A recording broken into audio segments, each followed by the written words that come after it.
नागिन किस्त 7। क्यों किया है मुझे परेशान, मेरी बेअक्ल आत्मा नरक में अपने पापों की सजा भुगत रही थी और आज ही मैं छुट्टी लेकर अपने आबाओ इजदाद की आत्माओं की तलाश में निकला था, लेकिन तुझ जैसे गलीज इंसान ने मेरी छुट्टी बर्बाद कर दी। ओए तो है ही खबीस। गुरु उस्ताद, मेरी मुश्किल आसान कर दे। सामरी घगियाते हुए बोला, मेरे काले इल्म की शक्ति भी शकनतला के माजी में नहीं झानक सकी। उस्ताद, मुझे बताइए कौन है और इस पर कैसे काबू पाया जा सकता है। कोई ऐसा गूर मुझे परापत कर दे कि मेरे काले इल्म की शक्ति अपरंपार हो जाए। ओए काले इल्म के पौतर, बदरूह ने धाड़ कर कहा, जैसे तेरा इल्म काला वैसे तेरी बोथी भी काली, और जैसे तेरी बोथी काली वैसे तेरा दिल काला। ओ गंजे शैतान, छोड़ मेरी जान। तो जैसा बाहर से काला वैसा अंदर से काला, तेरा शैतान की खाला से पड़ा है पाला। सामरी हाथ जोड़कर खड़ा हो गया। उस्ताद, मेरी मुश्किल आसान कर दे, तुझे काली का वास्ता। ओए नाप अपना रास्ता। बदरूह कड़क कर बोली, सुन ए नादान, काली का दे बलिदान। किन या हो सहागन, सामने है नागिन। सबको छोड़, नागिन से नाता जोड़। जा गंजे, पोस्ती नागिन से कर दोस्ती। गुरु उस्ताद, तूने बड़ी दिया की है, मैं तेरे नाम का बलिदान भी दूंगा ताकि तुझे सूरत बाश हो। सामरी बहुत खुश था, इसका जाप सफल हो चुका था, लेकिन गुरु शदाद की बदरूह अपनी ही धुन में बोले जा रही थी और फिजा में तहलील होती जा रही थी। आखिरी जुमला जो सामरी की समझदानी में आया वो जा गंजे पोस्ती नागिन से कर दोस्ती, और इसके साथ बदरूह चली गई और सामरी अपना सामान थैले में डालकर थैला कांधे पर लटकाए वापस चल पड़ा। अब वो गहरी सोच में गुम था। सामरी जादूगर महाराजा रामनाथ के साथ जनान खाने की तरफ बढ़ रहा था। पीछे चंद कनीजें और गुलाम चल रहे थे। दोनों के चेहरे पर गहरी संजीदगी तारी थी। आज दरबार बर्खास्त करने के बाद सामरी ने महाराजा से दरखास्त की कि वो कुंडली की तैयारी के सिलसिले में महारानी शकनतला से बराह रास्त कुछ गुफ्तगू करना चाहता है। उसी लिए इस वक्त दोनों शकनतला के पास जा रहे थे। शकनतला को दोनों की आमद की इत्तला मिल चुकी थी और इस वक्त वो भी अपनी ख्वाबगाह के बागीचे की तरफ खलने वाली खिड़की में खड़ी सोच में गुम थी। उसने एहतियातन तमाम खिड़कियां खोल दी थीं ताकि हालात खतरनाक हों तो फरार होने में आसानी हो। वो सोच रही थी कि कहीं सामरी अपने जादू की मदद से इसका राज तो नहीं जान चुका। अगर ऐसा हो गया तो बड़ी मुश्किल दरपेश होगी। बना बनाया खेल चौपट हो जाएगा। ऐसा भी हो सकता है कि सामरी इसका राज महाराजा को बता चुका हो और इसको धोखे में रखकर घेर लिया जाए। इब्तिदा बहुत मुहतात रहने की जरूरत थी। इतने में एक कनीज ने आकर सामरी और महाराजा की आमद की खबर सुनाई और शकनतला ज़हनी तौर पर किसी भी सूरत हाल का सामना करने के लिए तैयार हो गई। अब ख्वाबगाह का पर्दा उठा और महाराजा रामनाथ संजीदा चेहरे के साथ अंदर दाखिल हुए। उनके पीछे सामरी और दीगर लोग थे। अलाक सिलाक के बाद शकनतला, सामरी और महाराजा सोफों पर विराजमान हो गए। परी सामरी के पीछे खड़ी हो गई।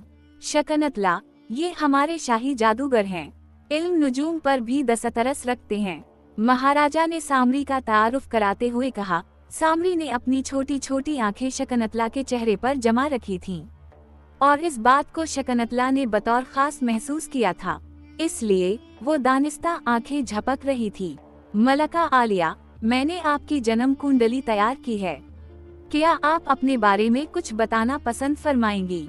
मैं सारी सूरत हाल जहां पनाह को बता चुकी हूँ, शकनतला ने सपाट लहजे में कहा। लेकिन मलका आलिया, कुछ बातें जाचा की तकमील के लिए जरूरी हैं। मैं इस सिलसिले में आपसे तखलिये में मिलना चाहता हूँ। मैं कोई बात जहां पनाह की अदम मौजूदगी में नहीं कर सकती। शकनतला रामनाथ के शाने पर सर टकाते हुए प्यार से बोली और महाराजा ने प्यार से इसके गाल थपथपा दिए। आपकी माताजी का शुभ नाम क्या है? सामरी ने अपनी स्लेट निकालते हुए कहा।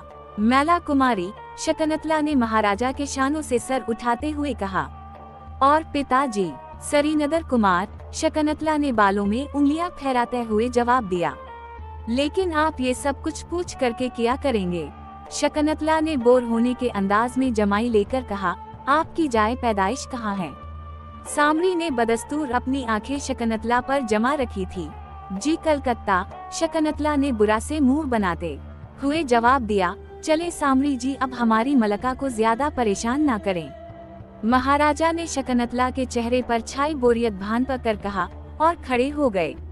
लिहाजा सब लोग फौरन खड़े हो गए और महाराजा से इजाजत पाकर कमरे से बाहर निकल गए। परी और शकनतला की आंखें चार हुईं और शकनतला ने बाएं आंख से उसे खफीफ इशारा दिया और परी भी सामरी के पीछे बाहर निकल गई। अब चंद कनीजें और सिपाही सामरी के साथ थे और परी बिल्कुल सामरी के बराबर चल रही थी। सामरी जी, परी ने खनकती आवाज में सामरी को मुखातिब किया, मेरा भी जाचा बना दें। और सामरी ने पहली बार परी को भरपूर नजरों से नापा। बिल्कुल कमसुन और इंतहाई खूबसूरत सावली सलूनी सी लड़की थी। रेशमी साड़ी पहन रखी थी। जरूर जरूर, क्या नाम है तुम्हारा कनी? जी परी। कौन हो तुम? मैं जी कनीज खास हूँ। ओह अच्छा, जाचा बनवाने के लिए तुम्हें मेरे साथ हवेली चलना होगा। जरूर चलूंगी, बल्कि आप मुझे अभी अपने साथ ही ले चलें। मलका से पूछ लिया है, वो मुझे कुछ नहीं कहती। अच्छा, तो फिर आओ मेरे साथ। और परी इसके साथ चलती हुई महल से बाहर आ गई। शाही महल के सदर दरवाजे पर सामरी की बघी मौजूद थी। परी सामरी के साथ ही बैठ गई। वो जानबूझकर सामरी के बिल्कुल साथ लगकर बैठी थी और रास्ते भर सामरी से हंस हंस कर बातें करती रही। दौरान गुफ्तगू कई बार उसने अपना वजन सामरी पर डाल दिया। सामरी ने शादी ना की थी और वो अकेला ही अपनी हवेली नुमा कटिया में रहता था। इसकी कटिया शहर से बाहर निकलकर वीराने में थी, जहां दूर तक आबादी न थी। बगी खासी देर चलती रही और फिर पके रास्ते से उतरकर कच्चे रास्ते पर चलने लगी। अब पथरीली जमीन शुरू हो गई थी। काफी देर चलने के बाद बगी हवेली नुमा कटिया के सामने खड़ी हो गई। सामरी ने नीचे उतरकर पीछे देखा तो परी जानबूझकर बगी के पायदान से नीचे उतरने में ऐसे हिचकिचाने लगी जैसे डर रही हो। तब सामरी ने इसका हाथ पकड़कर उसे उतारने की कोशिश की। वो दानिस्ता इसके ऊपर आ गई। सामरी गिरते गिरते बचा और दोनों हंसने लगे। ये हवेली सियाह पत्थरों से तामीर की गई थी। सदर दरवाजे पे दोपहर के दार खड़े थे, जिन्होंने उनकी आमद का कोई नोटिस न लिया और मुस्तैद खड़े रहे। इनकी आंखें बिल्कुल गोल थी, जो तेजी से दायरे में घूम रही थीं। दरवाजा उनके करीब पहुंचते ही खौफनाक चरचराहट के साथ खुद ब खुद खुलता चला गया। सदर दरवाजे से गुजरकर लंबी डेवढ़ी थी। हवेली अंदर से सियाह काली थी और परी को खौफ महसूस होने लगा था। डेवढ़ी खत्म होने के बाद कुशादा सहन था, जहां एक तरफ कुछ काले सियाह मजदूर खुदाई कर रहे थे। उनकी शक्लें भी अजीब वो गरीब थीं और आपस में कोई बात ना कर रहे थे। हालांकि तादाद में अच्छे खासे थे। सहन पार करके बरामदा था। अचानक परी को महसूस हुआ कि सामरी के अलावा भी कुछ लोग इसके साथ चल रहे थे। उसने एकदम दाएं बाएं और पीछे देखा, लेकिन कोई आदमी नजर न आया। लेकिन एहसास बदस्तूर कायम था। परी के की दिल की धड़कन तेज हो गई। सामरी चलते चलते एक कमरे के बड़े से दरवाजे पर रुक गया। दरवाजा जरूरत से ज्यादा बड़ा था। फिर दरवाजे के दोनों पट एक झटके के साथ अंदर की तरफ खल गए। दोनों अंदर दाखिल हुए। ये बहुत बड़ा कमरा था।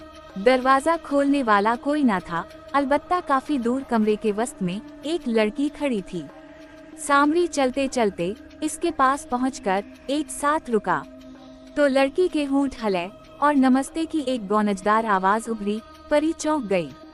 इसे यूं महसूस हुआ जैसे आवाज किसी गुंबद से टकराकर आई हो, क्योंकि चारों तरफ से यकसा सुनाई दी थी। लड़की की शक्ल कुछ पुरइसरार थी। इसकी आंखों और नाक का दरमियानी फासला खासा ज्यादा था, जबकि होंठ और ठोड़ी बिल्कुल साथ साथ थे।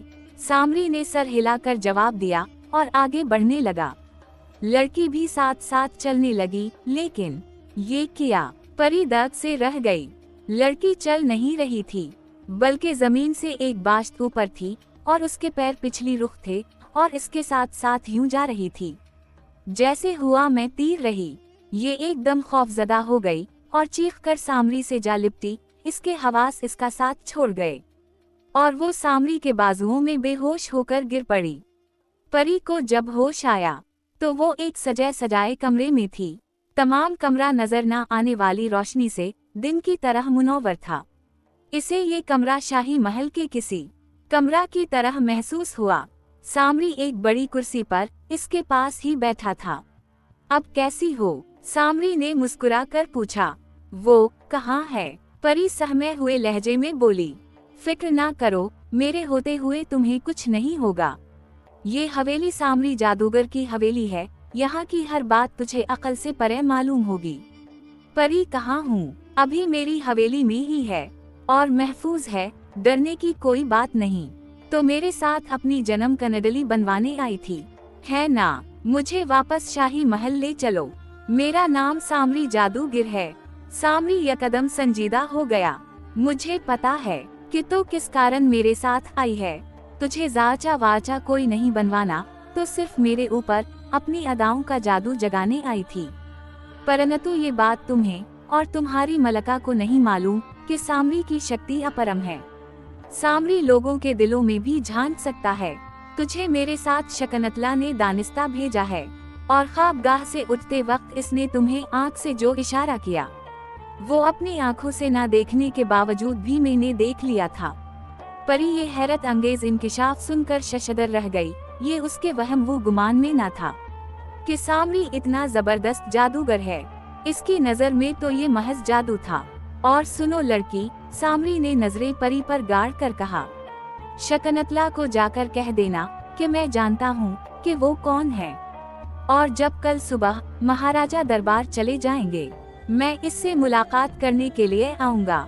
उसको कहना कि ख्वाबगाह के दरवाजे बंद रखे और किसी कनीज को अंदर ना रहने दे। बंद दरवाजे होंगे तो आप कैसे आएंगे? परी ने डरते डरते पूछा। मेरा जादू सर चढ़कर बोलता है, लड़की बस उसे तुम मेरा संदेश पहुंचा देना। चलो अब तुम्हें महल ले चलें। परी बिस्तर से नीचे उतरकर जूते पहनने लगी। जूते पहनते ही सामरी ने उसे जोर से धक्का दिया।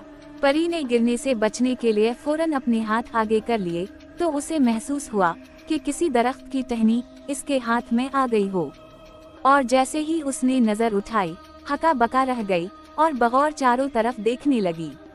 लोग आ जा रहे थे और वो शाही महल के बागीचे में एक दरख्त की टहनी थामे खड़ी थी। उस वक्त शाम हो चुकी थी, चिराग रोशन हो रहे थे। परी तेज तेज कदम बढ़ाते हुए जनान खाने की तरफ चल दी। इसका दिल बुरी तरह धड़क रहा था। रास्ते में मिलने वाले तमाम गुलाम और कनीजे उसे रुककर झुककर आदाब करते, लेकिन परी किसी पर तवज्जो दिए बगैर सीधी शकनतला की ख्वाबगाह की तरफ रवां थी। ख्वाबगाह के दरवाजे से अंदर दाखिल होते वक्त दरबान इसे रोककर बड़े अदब से मुखातिब हुआ। कनीज आलिया, अंदर महाराजा हुजूर भी मौजूद हैं। इत्तिला करो कि परी आई है, मलका आलिया से मिलना चाहती है। परी ने माथे पर बार बार आ जाने वाली आवारा लट को पीछे करते हुए शान बेनियाजी से कहा। पहरेदार इजाजत तलब करके अंदर गया और वापस आकर परी को अंदर जाने का इशारा किया है।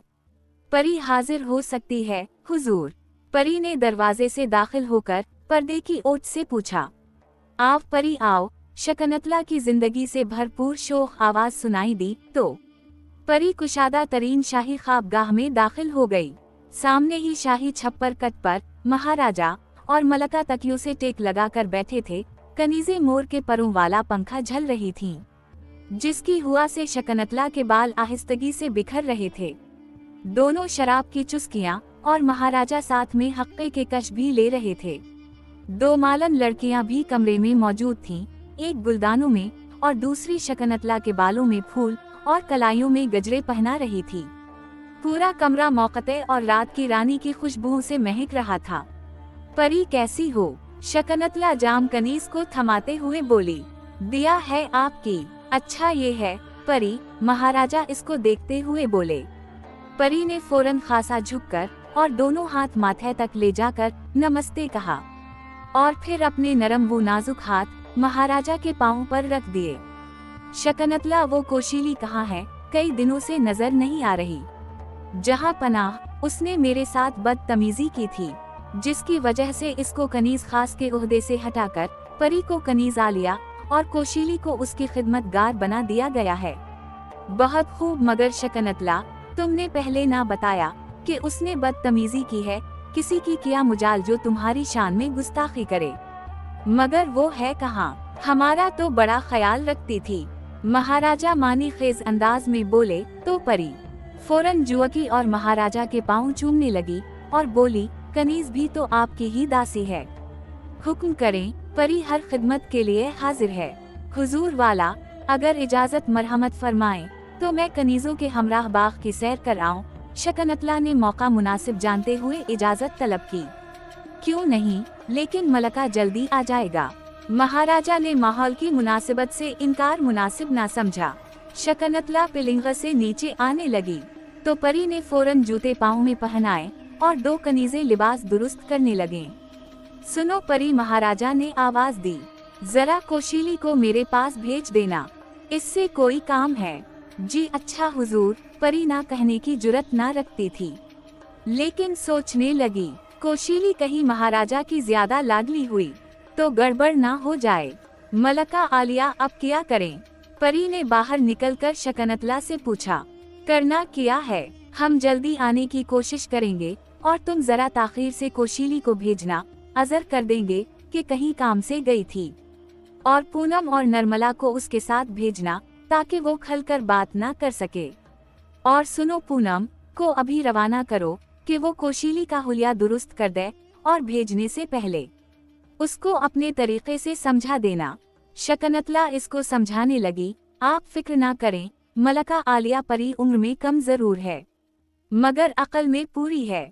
पूनम, जी कनीर आलिया, तुम फौरन भोजन खाने जाओ।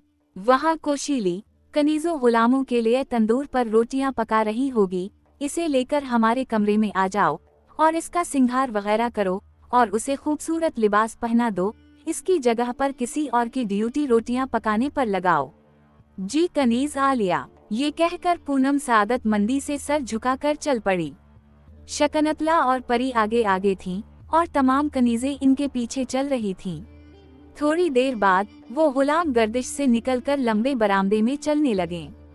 तमाम रास्ते पर कालीन बिछा था और बरामदा बेशुमार शमों के जलने से मुकम्मल रोशन था। अब वो बागीचा में दाखिल हो रही थी। हर तरफ कसम कसम के फूलदार पौधे अपनी अपनी बहार पेश कर रहे थे। मुनासिब वक्फों से सरू के पौधे भी थे। अब परी ने पीछे देखकर बाकी कनीजों को फासला बढ़ाने का हुक्म दिया और खुद साथ साड़ी संभालती दौड़कर मलका के करीब पहुंच गई। परी, तुम आज सामरी के साथ गई थी, क्या रहा? तौबा तौबा मलका आलिया, वो तो इतना बड़ा जादूगर है कि रोए जमीन पर इस जैसा ना होगा। परी ने शुरू से आखिर तक तमाम वाकयात मनवूअन शकनतला को सुनाए। हूँ, शकनतला कुछ सोचती हुई बोली, इसका मतलब ये है कि वो हमारा राज पा चुका है। कैसा राज मलका आलिया? परी हैरानगी से बोली, जो हमने तुम्हें बताने का वादा किया है। आज सुबह महाराजा के दरबार जाने के बाद और सामरी के आने से कब्ल तूने मेरे पास आना है। मैं तुम्हें सारी बात समझाऊंगी। सामरी ने अगर वो राज महाराजा को नहीं बताया और हमसे मिलना भी चाहता है तो इसका मतलब ये हुआ कि वो कुछ लेन देन करना चाहेगा। चलो देख लेंगे। मलका जैसे अपने आप से बातें कर रही थी और फिर बोली, चलो परी, अब तुम जाओ और फौरन कोशीली को महाराजा के पास भेज दो। हम भी थोड़ी देर में पहुंच रहे हैं। परी जब अपने कमरे में वापस आई तो पूनम दूसरी कनीजों के साथ मिलकर कोशीली का बनाव सिंगार तकरीबन मुकम्मल कर चुकी थी। मुख्तसर चोली और रंगीन घाघरा पहने वो खासी सुंदर लग रही थी और हैरान भी। परी के आते ही इसकी आंखों में खौफ लहराने लगा। परी ने आते ही तमाम कनीजों को बाहर जाने का इशारा किया। सिर्फ पूनम और नर्मला वहां रह गईं। कनीजों के बाहर निकलते ही परी ने फौरन कमरा अंदर से बंद करने का हुक्म दिया। नर्मला आगे बढ़ी और चटखनी चढ़ा दी। पूनम, मेरा बैद लाओ, परी तहकमाना लहजे में बोली। कोशैली यकदम सहम गई और परी की तरफ रहम तलब नजरों से देखने लगई। परी ने फौरी तौर पर आगे बढ़कर कोशीली के शानों पर खूबसूरती से बिखरे बालों को बेदर्दी से अपनी मुट्ठी में लेकर जोरदार झटका दिया। कोशीली सकने लगी। अब उसका सर बालों के साथ नीचे हो गया था और इसके लिए बाल परी की मुट्ठी में थे। परी इसे उसी तरह खींचते हुई चलने लगी और सोफे पर बैठकर बोली, सुनो कोशिली, तुझे महाराजा ने याद किया है, इसलिए तुम्हें तैयार करवा कर वहाँ भेजा जा रहा है। सुन रही हो मेरी बात? परी इसके बालों को जोरदार झटका देकर बोली। हज्जी कनीज आलिया, तकलीफ की शिद्दत से कोशिली दोहरी हुई जा रही थी। तुमने अगर वहाँ कोई ऐसी वैसी बात करने की कोशिश की तो वापस आकर तुम्हारा हश्र नश्र कर दिया जाएगा। तुमने महाराजा से सिर्फ हूँ हाँ में बात करनी है, कोई शिकवा शिकायत या फालतू बात नहीं करनी। ये कहते हुए फिर जोर से इसके बालों को झटका दिया, वरना सारी रात यहाँ उल्टा लटका के रखूंगी और खाल उधेड़ दूंगी। ऐसा ही होगा कनीज आलिया, कोशिली बमुश्किल आवाज निकाल रही थी। तब परी ने इसके बाल छोड़े और पूनम और कमला से मुखातिब हुई। तुम दोनों ने इस पर पूरी नजर रखनी है और इसके साथ होना है जो हुक्म। कनीज आलिया महाराजा दरबार जा चुके थे और शकनतला का बनाव सिंघार कनीजें कर रही थीं। शकनतला ने मुख्तसर चोली और इंतहाई बड़ी गरारा, जिसमें सब्ज, सुर्ख और पीले रंग इस्तेमाल किए गए थे, पहना हुआ था। लंबी घनीरी जुल्फें खोलकर इसके शानों और सीने पर बिखराई गई थीं। ये रूप उसने खास तौर पर सामरी के लिए सजाया था। उसे पता था कि मर्द चाहिए कितना भी कठोर क्यों ना हो, औरत का हुस्न और जवानी इसको कुछ ना कुछ जरूर पिघलाते हैं। अभी कनीजें उसे आखिरी समझ दे ही रही थीं कि परी मुस्कुराती हुई अंदर दाखिल हुई और आते ही मलका की इजाजत से सब कनीजों को बाहर निकाल दिया और शकनतला से गोया हुई, मलका आलिया बस किसी भी वक्त सामरी नाजल हो सकता है। सुनो परी, शकनतला एक कुशादा मोड़ पर बैठकर बोली, मेरी बात सिर्फ तुम तक रहनी चाहिए। अपना ये राज पूरी दुनिया में मैं सिर्फ तुम्हें बता रही हूँ। घबराना बिल्कुल नहीं। तुम अगर मेरी वफादार रही तो मुझे भी अपना मददगार पाओगी। शकनतला परी के चेहरे पर अपनी आंखें मरकूज करके बोली, मैं इंसान नहीं हूँ। जी? परी एकदम गड़बड़ा गई। इत्मीनान से मेरी बात सुनो, 100 साल की उम्र पाने के बाद अब इंसान बन गई हूँ, लेकिन हकीकत में मैं एक नागिन हूँ। शीश नागिन, वो सरसराती हुई आवाजों बोली। आप क्या फरमा रही हैं मलका आलिया? परी डर कर 2 कदम पीछे होकर बोली, आप मजाक फरमा रही हैं। परी के चेहरे पर खौफ मंडलाने उसे बहुत डर महसूस होने लगा। डर से ही इसकी जान निकलने लगी कि एक नागिन बंद कमरे में उसके साथ है। सामने थोड़ी ही देर में परी का जिस्म पसीने से शराबवर हो गया और इस पर खौफ तारी हो गया।